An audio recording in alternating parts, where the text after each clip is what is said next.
Ya, baik. Selamat pagi semuanya. Assalamualaikum warahmatullahi wabarakatuh. Waalaikumsalam warahmatullahi Ya, alhamdulillah pada kesempatan ini kita bisa lanjutkan kembali training hari kedua ya di sesi materi lanjutan membahas tentang mikrotik. Nah, sebelum masuk ke materi yang kedua, khususnya membahas tentang materi lanjutan, kita review sebentar ya materi yang kemarin. Jadi dalam mengimplementasikan mikrotik itu intinya kita ada beberapa teknik yang bisa kita gunakan. Jadi salah satunya kemarin kita membahas tentang default truth ya. Nah, ada juga kita membahas tentang teknik DHCP client. Ya. Nah, jadi dua teknik ini memang sering digunakan ya, default truth atau DHCP client. Nah, bedanya apa dari dua teknik ini? Perbedaan mendasarnya adalah dari sisi pemberian IP address terhadap IP mikrotik. Jadi kalau yang default root, nah itu kita memberikan secara manual ya IP address-nya terhadap interface-nya mikrotik ya. Sedangkan untuk yang DHCP client itu dilakukan secara otomatis seperti itu. Nah, semuanya memang punya kelebihan dan kekurangan ya. Jadi salah satu kelebihan default root itu lebih leluasa ketika kita mengcustom salah satu rule ya. Jadi salah satu contohnya ketika kita mau melakukan routing ya. Nah, jadi rule-nya itu nanti kita bisa bisa kita edit ya.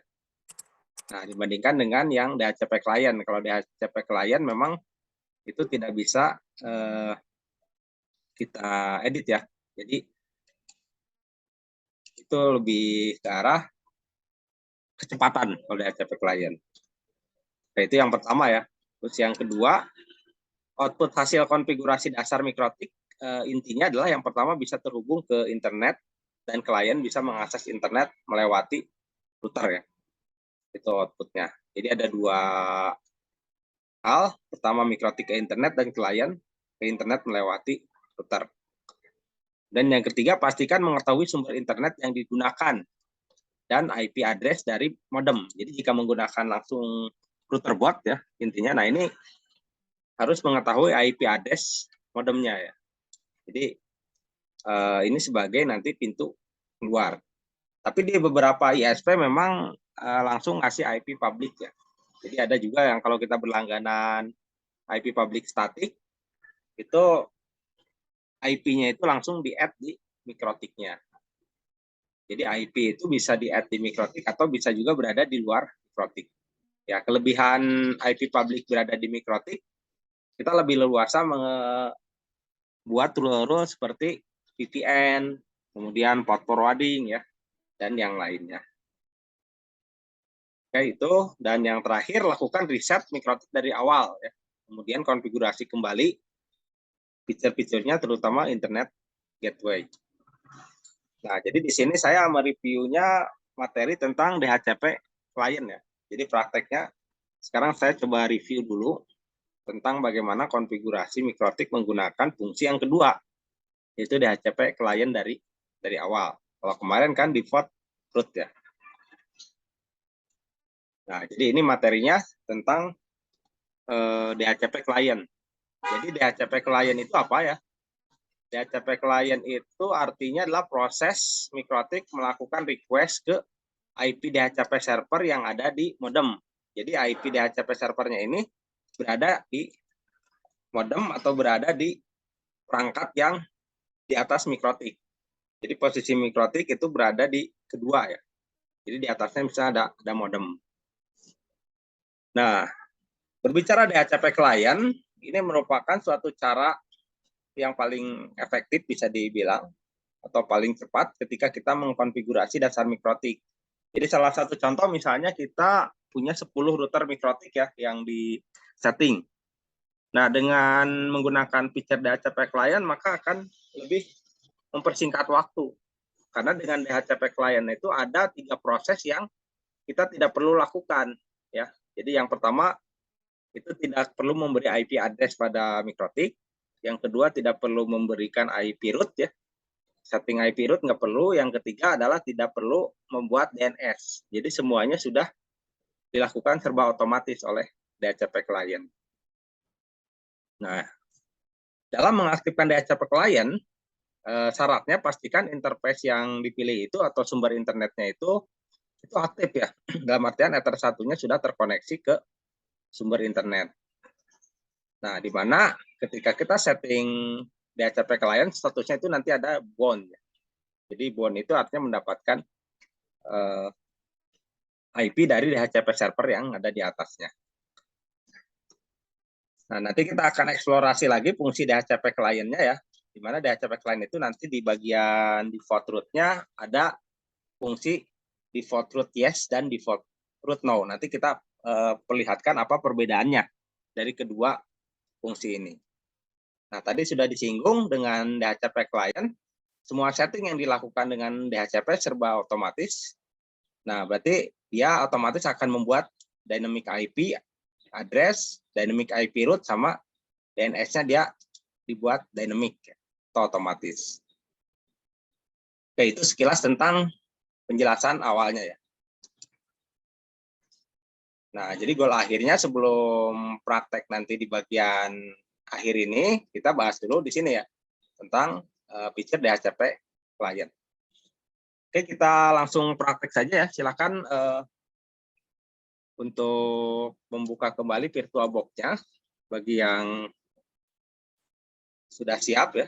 Jadi di sini saya sudah membuka juga VirtualBox-nya, ya.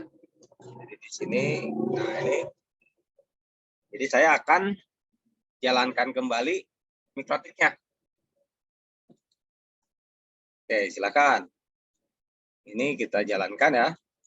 Bagi yang kemarin sudah terinstall, jalankan dulu. Hanya di sini nanti saya prosesnya akan dilakukan reset dulu, ya. Jadi nanti saya akan melakukan reset mikrotiknya dari awal, jadi supaya konfigurasinya dari awal lagi.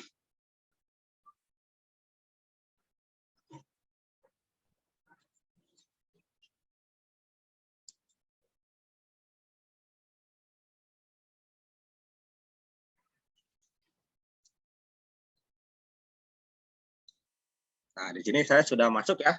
Silakan rekan-rekan atau teman-teman juga bisa bareng-bareng prakteknya, ya, mengikuti demo praktek yang saya tunjukkan.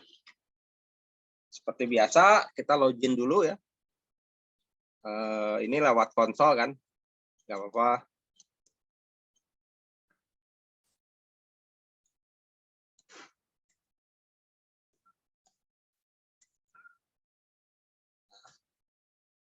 Jadi ini kita cek dulu ke mikrotik, ya, masih terhubung atau tidak.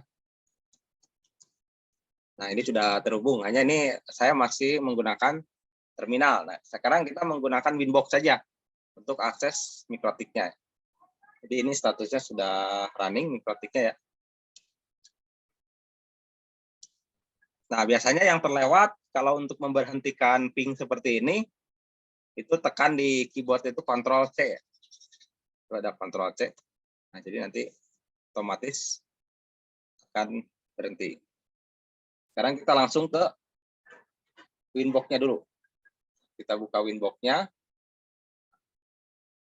Nah, di sini sudah terbaca, ya, IP mikrotik. Nah, di sini saya ada 2 mikrotik, ya, terbaca di sini di Winbox karena saya sudah menyalakan yang router board fisiknya. Jadi ada yang router board RB951UI. Nah, ini adalah nanti buat demo praktek secara fisik, ya. Kalau yang ini yang di VirtualBox kemarin yang CAR. Saya connect lewat MAC address saja, kemudian connect. Nah, jadi sampai di sini, ya, tampilannya. Nah, apa yang harus kita lakukan terlebih dahulu? Karena di sini sistemnya akan dilakukan setting DHCP klien, ya. Nah, di sini jadi kita lakukan riset dulu ya di sini. Jadi saya berikan catatan di sini. Jadi sekarang praktek setting internet gateway dengan feature DHCP client. Jadi yang pertama tadi tes mikrotik ya. Nah, kemudian yang kedua lakukan riset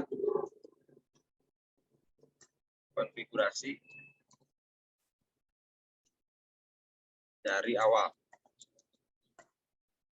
Nah, jadi ini tahapannya ya, untuk step by step-nya.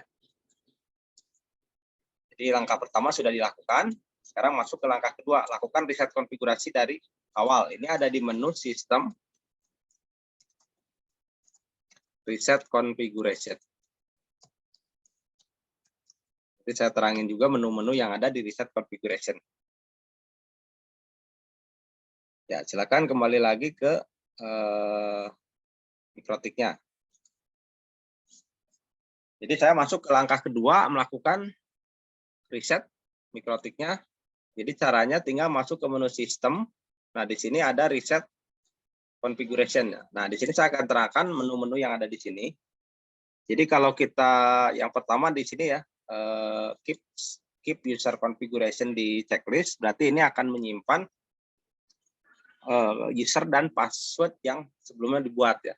Jadi misalnya ini kan kemarin sudah membuat beberapa user. Nah, misalnya ini kemarin saya sudah membuat beberapa user. Nah, ini ada 4 user dengan user admin utama. Nah, maka otomatis ini akan ikut tersimpan ya. Jadi artinya tidak dilakukan penghapusan. Tapi kalau di sini dihilangkan, otomatis user tersebut akan dihapus. Itu yang pertama. Kalau yang ini mah caps mode ya. Caps mode itu lebih ke arah setting secara cepat. Kalau no default configuration ini artinya adalah ketika kita ini diaktifkan, kemudian kita tekan tombol reset, maka settingan semuanya akan hilang gitu ya. Nah, kalau ini di checklist ya, jadi semua akan di reset, tapi yang usernya itu disimpan, tidak ikut hilang. Ya. Nah, jadi yang sering digunakan sih 2 ini aja ya, rata-rata. Nah, jadi saya pilih di sini adalah yang ini aja. Jadi saya tidak akan menyimpan user ya. Jadi saya akan reset dari awal termasuk dengan usernya.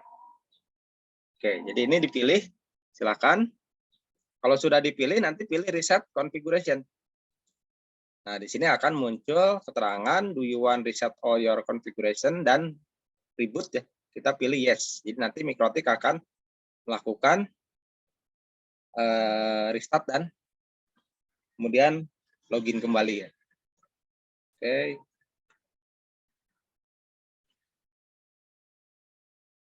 Ya, kita tunggu. Nah, seperti ini.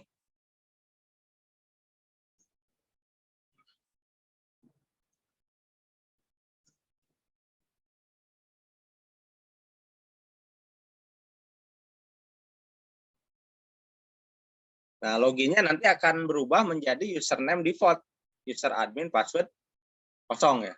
Jadi ini bisa di-cancel aja. Nah, di sini memang DHCP kliennya dia otomatis aktif ya ketika kita reset kalau bawaan CHR ini. Tapi sebenarnya ini sudah tidak ada konfigurasi. Tapi yang ada cuma feature DHCP klien saja.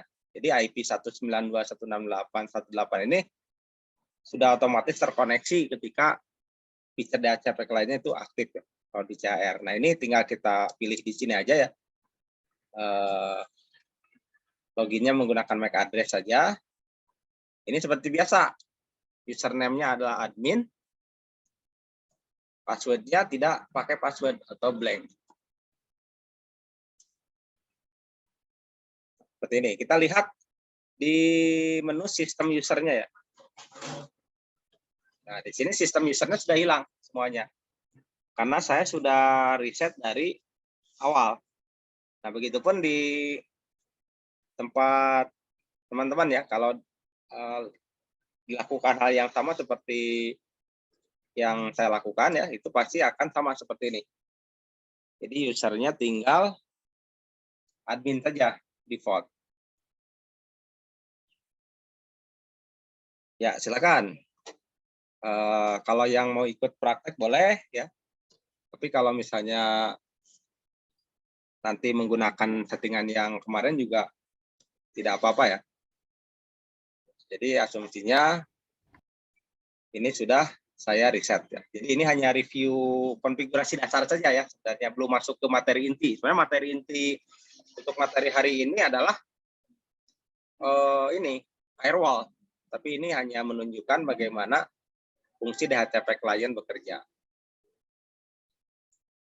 Jadi itu ya yang langkah kedua. Jadi lakukan riset konfigurasi dari awal dengan mengklik menu sistem reset configuration.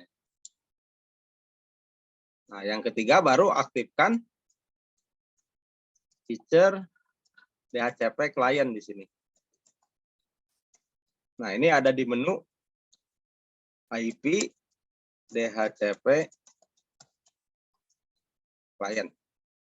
Kita lihat settingannya di menu IP DHCP client. IP DHCP client. Nah, di sini udah otomatis aktif. Ininya apa DHCP kliennya. Ini saya coba hapus saja dulu ya. Saya coba hapus. Nah, jadi asumsinya misalnya ini belum ada DHCP kliennya. Jadi langkah pertama untuk mengaktifkan DHCP klien ini tinggal tambahkan saja. Jadi tambahkan di sini. Nah, nanti kita pilih interface yang mengarah ke internetnya. Umumnya di Ether 1 ya, internetnya itu Ether 1. Kemudian semuanya usepeer DNS sama usepeer NTP-nya di default-kan saja, termasuk add default root ini di default ya. Kemudian kita apply. Nah, nanti akan otomatis terlihat seperti ini.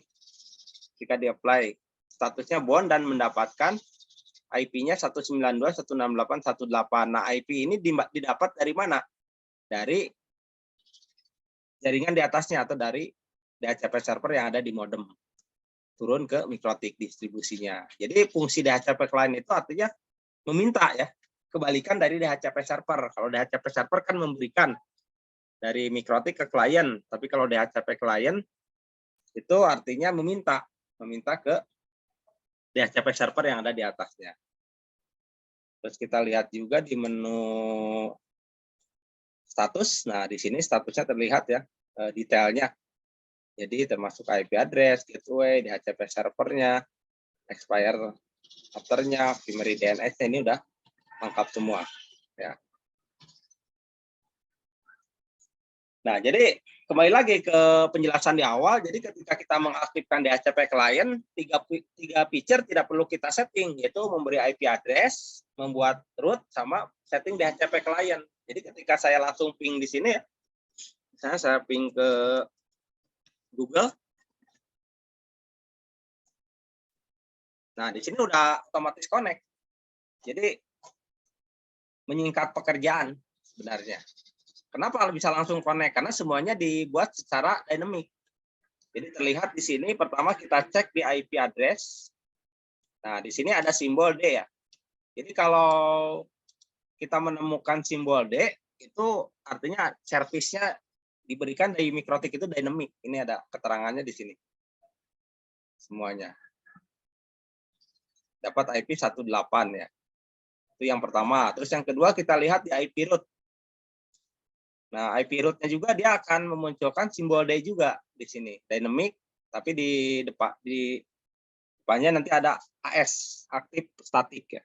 Dengan destination address-nya 000/0, gateway-nya 192.168.1.1 di sini. Tapi kelemahannya adalah feature yang root, yang rule yang ini tidak bisa diedit ya. Terlihat di sini. Jadi kita mau mengganti misalnya gateway-nya, ini nggak bisa diedit. Termasuk mengganti routing mark-nya nggak ada, ini nggak bisa. Jadi semua service DHCP itu kelemahannya tidak bisa diedit ya. Itu yang kedua. Yang ketiganya kita lihat di IP DNS. Nah, di IP DNS terlihat dynamic servernya dia aktif 192.168.1.1. Jadi IP modem 11 ini ya, anggap sumber internetnya ini sudah dijadikan sebagai dynamic server. Tapi kalau di posisi di sini kita masih bisa menambahkan juga. Kalau di sini masih bisa diedit ya. Misalnya kita menambahkan DNS-nya ke Google ya. 888 dan 8844. Nah, jadi ini bisa kita aktifkan seperti ini. Ini bisa diedit ya. Ya, kurang lebih seperti itu fungsi daripada DHCP klien ya. Jadi ketika kita ping ke internet, ini udah otomatis connect.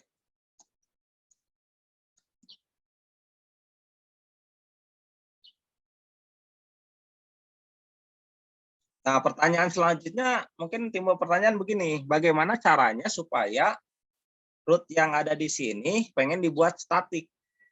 Jadi IP-nya tetap dapat DHCP klien dari modem, tapi rootnya kita pengen bikin statik saja supaya lebih leluasa. Bisa nggak? Bisa. Jadi caranya seperti ini. Jadi di sini misalnya, nah misalnya langkah keempat ya. Misalnya langkah keempatnya membuat default root static tetap menggunakan DHCP client.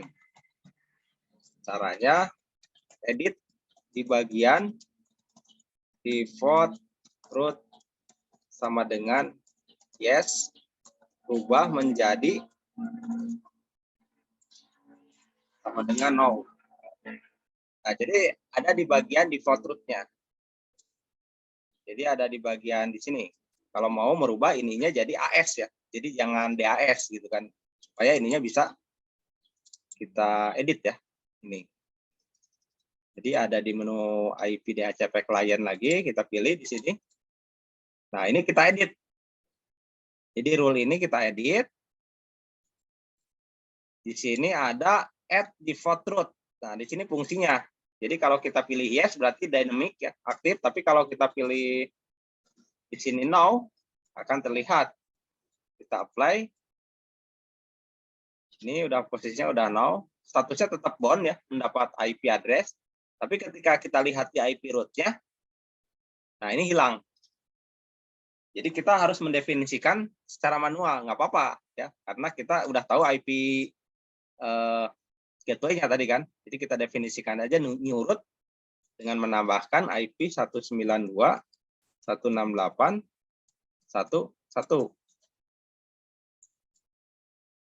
Nah, jadi dengan proses seperti ini berubah.